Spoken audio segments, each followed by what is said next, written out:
नमस्कार। आकाशवाणी देहरादून से प्रस्तुत है प्रादेशिक समाचार। पहले मुख्य समाचार।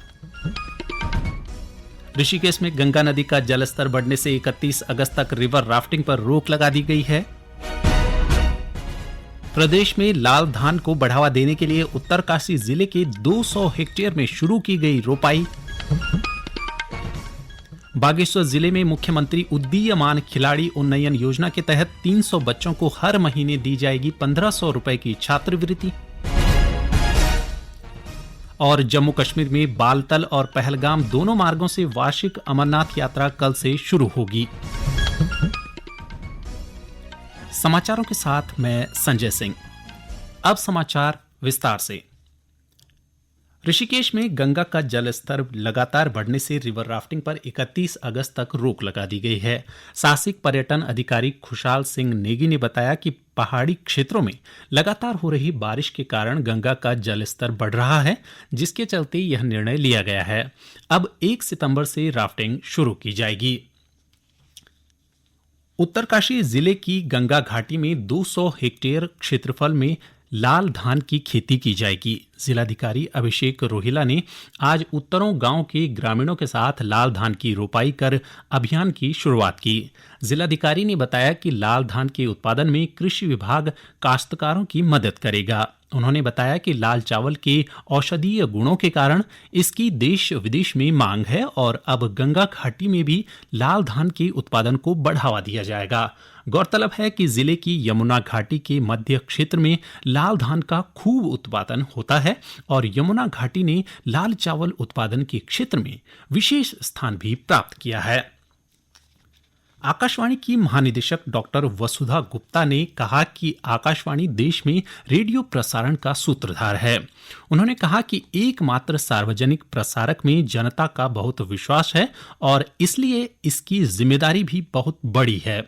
उत्तर प्रदेश के वाराणसी में उत्तरी क्षेत्र के अंतर्गत आकाशवाणी के 3 कार्य क्षेत्रों यानी कार्यक्रम, क्षेत्रीय समाचार इकाइयों और आकाशवाणी की बिक्री प्रमुखों के सम्मेलन को संबोधित करते हुए महानिदेशक ने सोशल मीडिया के वर्तमान युग में आगे रहने के लिए विषय वस्तु, सामंजस्य और रचनात्मकता पर जोर दिया।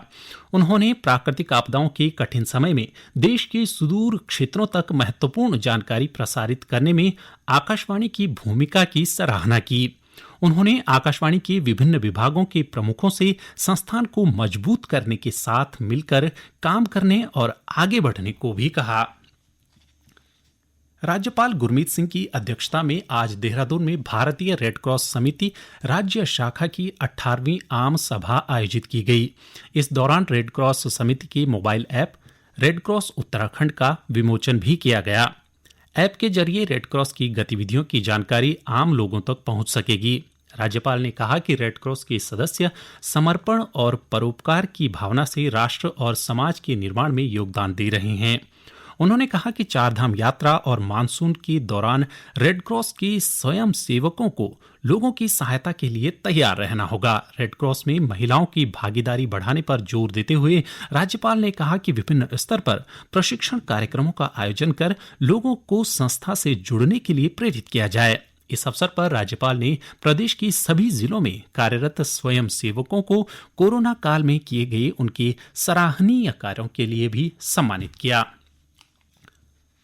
विधानसभा अध्यक्ष रीतू खंडूड़ी भूषण ने आज देहरादून में मुख्यमंत्री पुष्कर सिंह धामी से मुलाकात की। इस दौरान उन्होंने मुख्यमंत्री से विधानसभा क्षेत्र कोटद्वार के विकास और प्रदेश से संबंधित विभिन्न विषयों पर बातचीत की। विधानसभा अध्यक्ष ने कोटद्वार के कालागढ़ और पाखरों क्षेत्र को इको टूरिज्म जोन में शामिल करने की मांग की। उन्होंने कोटद्वार शहर के कृषि और आवासीय इलाकों से होकर जाने वाली हाई टेंशन लाइनों को शिफ्ट करने का आग्रह भी किया। मुख्यमंत्री ने विधानसभा अध्यक्ष के सभी सुझावों पर काम करने का आश्वासन दिया। राज्य आपदा प्रबंधन प्राधिकरण और climate resilient observing system promotion council के बीच आज सचिवालय में आकाशीय बिजली का पता लगाने और इसे रोकने के संबंध में समझौता ज्ञापन पर हस्ताक्षर किए गए। इस समझौते से विशेष रूप से राज्य में आसमानी बिजली की पूर्व चेतावनी तंत्र को मजबूत करने के संबंध में सहायता मिलेगी। साथ ही राज्य में सिस्टम एकीकरण, आसमानी बिजली गिरने के हॉटस्पॉट की माइक्रोजोनेशन, बिजली के कंडक्टर और अवरोधकों की स्थापना के लिए उपयुक्त स्थानों की पहचान, लोगों और जानवरों के लिए सुरक्षित आश्रयों का निर्माण, प्रशिक्षण और जन जागरूकता कार्यक्रम आयोजित करना इस समझौता ज्ञापन के मुख्य सहयोग बिंदु हैं, जिन पर मुख्य रूप से कार्य किया जाएगा।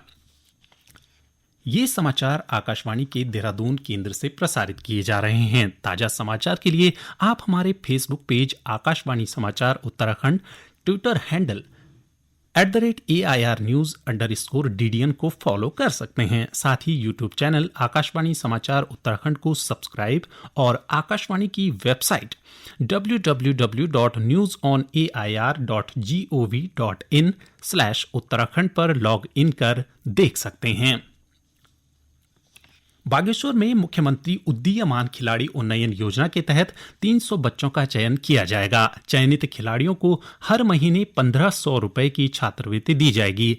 चयन के लिए 10 से 15 जुलाई तक न्याय पंचायत, नगर पंचायत, विकासखंड और जिला स्तर पर ट्रायल आयोजित किए जाएंगे। ट्रायल में हिस्सा लेने के लिए आयु सीमा 8 से 14 वर्ष रखी गई है। इसके लिए जिलाधिकारी की अध्यक्षता में एक समिति बनाई गई है और आयोजन स्थलों पर सभी मूलभूत सुविधाएं उपलब्ध कराने के आदेश दिए गए हैं।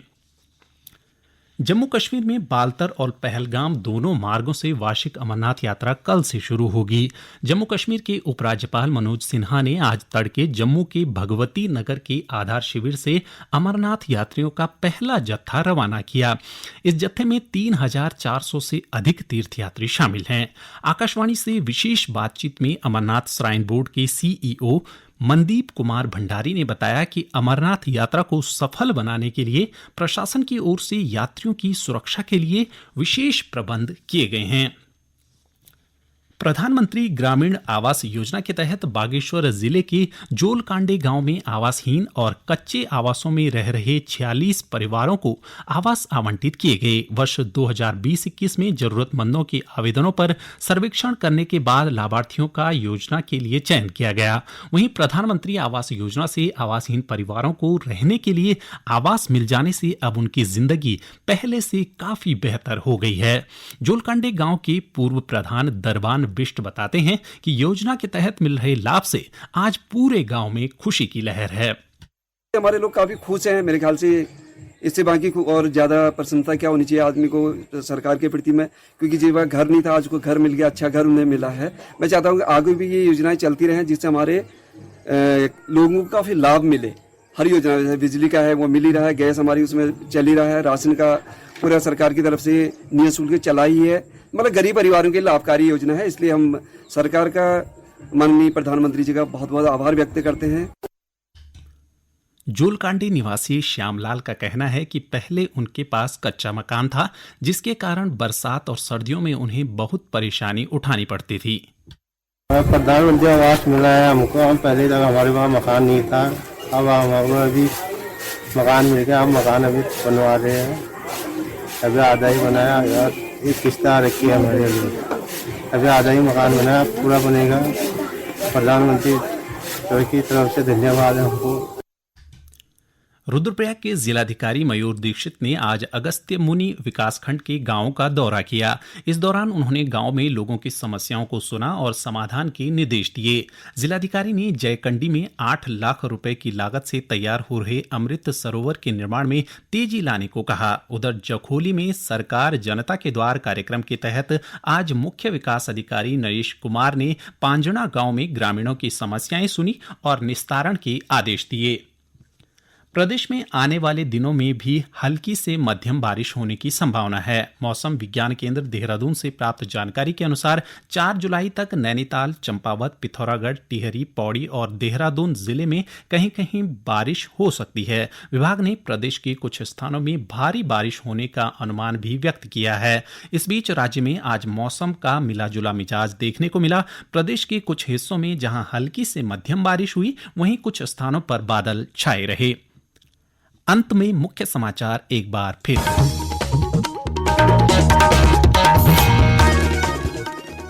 ऋषिकेश में गंगा नदी का जलस्तर बढ़ने से 31 अगस्त तक रिवर राफ्टिंग पर रोक लगा दी गई है।